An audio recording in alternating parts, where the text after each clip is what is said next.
viewers, Inga from Health Origins here, and welcome to part 7 of Transitioning to Healthier Eating series. So today I wanted to talk to you about how to actually make the switch. So up to now we discussed what is the right fuel for our bodies. And if you were not eating plant-based or whole food plant-based, how do you transition to that way of eating from eating animal products?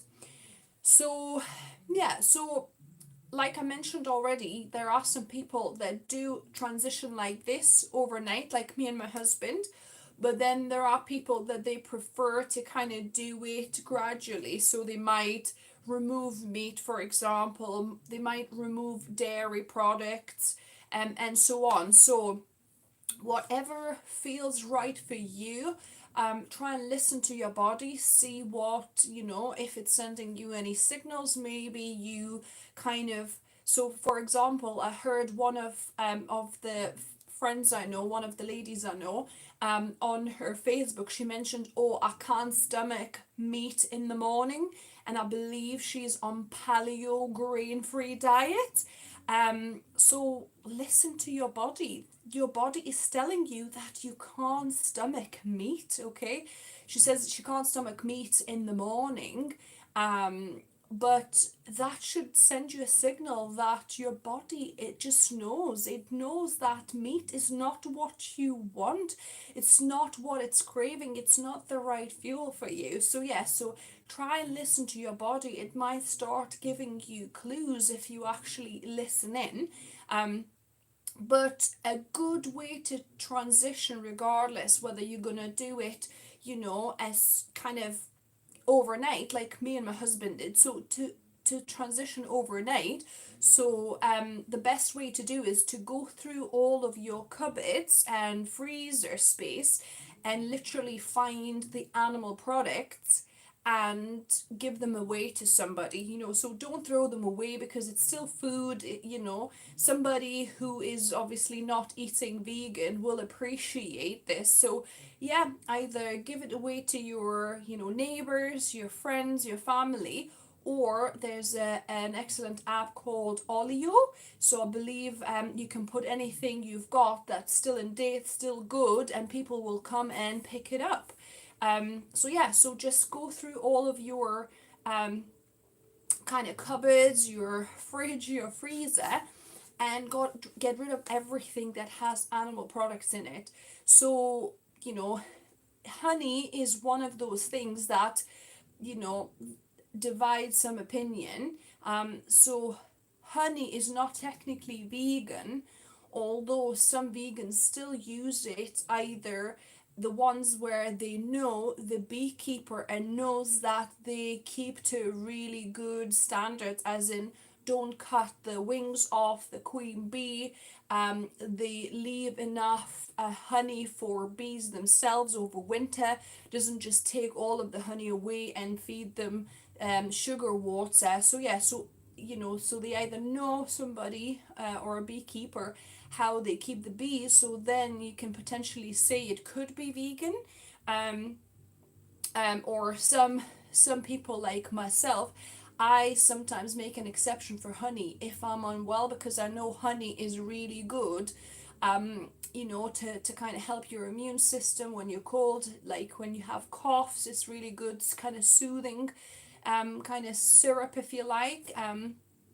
So honey could be one of those things, but animal products like your meat, your dairy, all your cheeses and things, just give it away to people. Or if you're transitioning kind of gradually, decide how you want to do it. Do you want to, first reduce the amount of meat you eat? So if you would eat it at every meal, perhaps have it once or twice a week, then minimize it to once a week until you can remove the meat completely.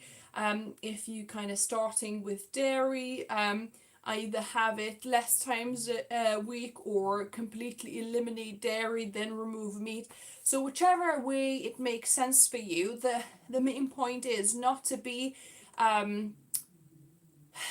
so stickler about it, as in like what's the right way to do it, and oh, you have still eaten some dairy, you're doing it wrong. No, the whole point of it is to eventually get to whole foods, plant-based, 100%. Okay, so that's kind of what where you want to get to. So the steps in between, some people need more steps in between, some people can do it straight away and not look back, because the least thing you want to do is to drastically remove everything even though you're not quite ready for this change, and then to see you reverting back after 2 weeks or 3 weeks because you can't handle it, right? So in that case, if you know yourself, it's best to do it maybe more gradually until you make peace with that notion, and you start completely, understanding that animal products are not a food item for us. They're not our food item. Once you make that connection and mentally kind of understand that, that will, be easier for you to kind of transition. And now, just if we are talking more practical steps after, you decide which way you're doing. Are you doing gradually, what you're removing or reducing, and so on, and how long, what's the kind of period you're giving yourself to transition, right? So once you decide that, then don't overwhelm yourself with all the different kind of vegan items out there, right? Don't try and get all sorts of things that you don't even know what to do with, all the different spices, all the different things like nutritional yeast flakes, like, and things like that, some like tofu and different things like plant-based or vegan specific items that you don't know how to cook or what to do with. Don't overwhelm yourself. Don't buy them all, in one go, and then only for them to be sitting in your cupboard or in your fridge and you don't know what to do with them, right? So best to follow the recipes that you love and eat, okay, and understand, and just veganize that, okay? So if you are, eating spaghetti bolognese, find a vegan version, a whole food, ideally, version of vegan bolognese. So these days it's so easy on internet. You go on YouTube or just go on the net, and search for vegan whole food bolognese and things like that, and then you'll find lots and lots of tons of recipes. So yeah, so it's best to not just jump into completely new vegan recipes you never knew what it is, or weird ingredients, weird kind of, all of the things that you don't understand or you don't know how to use. Don't overwhelm yourself. Okay, so just stick to the recipes you love and eat every week, and just try and veganize them. Have a look for vegan recipes, and if you want to introduce more vegan specific items, go either by recipe, um, or just adding them one at a time. So for example, if you wanted, you've looked at my cheese recipes, on my playlist, I'll link down below for you, where I use nutritional yeast flakes. So you could, make vegan cheese from lots of different things. So from potatoes, from oats, from cashews, sunflower seeds, you name it, you can make a cheese, a vegan cheese with anything like that, um, with the addition of some acidic items. So say either lemon juice or apple cider vinegar, which you normally would have anyway, and nutritional yeast flakes. So yeah, so you might want to get yourself some nutritional yeast flakes in the shop. You can either buy it, I know Sainsbury's definitely sells it if you're in UK. Some other bigger supermarkets will probably have it, or you can always buy it online. And then just add one ingredient, like strange ingredient like this, over time. Once you get used to that, then you can add additional. You can add tofu and see how to cook with that. and so on. And yeah, of course, if you fancy some, um, you know, pre-packaged stuff like your vegan sausages to replace the normal sausages you used to eat, get some. Like I said, I encourage you to eat more whole foods as much as you can. So instead of like having pre-made burgers and sausages, to eat, just normal things like beans, lentils, potatoes, vegetables, just cook dishes with them, cook soups, stews, and things like that. But of course, once in a while, every so often, you can buy these vegan burgers or vegan sausages.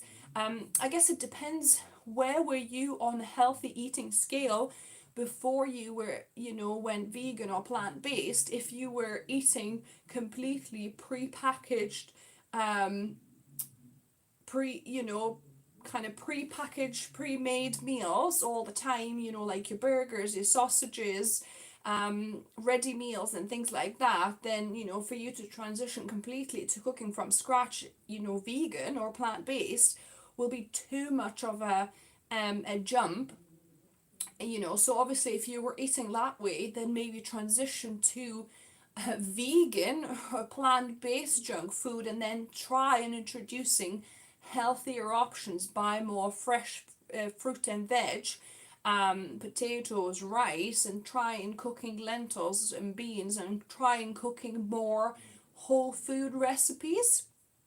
um, so yeah, so that's a few tips, and as always, it's good to have, sauces on hand. So you'll be happy to know that a lot of sauces are plant-based and vegan anyway. So your ketchups, a lot of barbecue sauces, just have a read of the ingredients, make sure there's no milk powder or egg or anything like that. Mayos, you can get vegan mayos these days. But it's not a health food again, because it's so rich. It's kind of emulsified oil, basically. That's what mayo is. But yeah, like onion relish, sweet chili sauce, all of these kind of, and hoisin sauce, all of these sauces that you're used to, they're actually vegan and plant-based, so that's good. So sauces always help. So if you're eating more whole food, plant-based diet, i.e., beans, lentils, vegetables, potatoes, rice, other grains, then you want to have plenty of sauces to kind of spice up your dishes, because if you're just going to eat them too bland, then you're not going to enjoy them. So yeah, so make sure you've got these sauces to help you spice up your plant-based dishes, so you actually really enjoy them. That's very, very important. So yeah, and like I say, take a step at a time. Don't expect to be perfect. Don't expect that everything's gonna work out from day one. Don't expect that it's gonna be easy and amazing. You might have a step forward and maybe a step back, or you might kind of get frustrated or start getting bored with things, but just take it slow, be patient with yourself, and realize that any step forward is only a step forward for your health, the animals, the planet. So basically everybody benefits from you switching to whole food plant-based diet.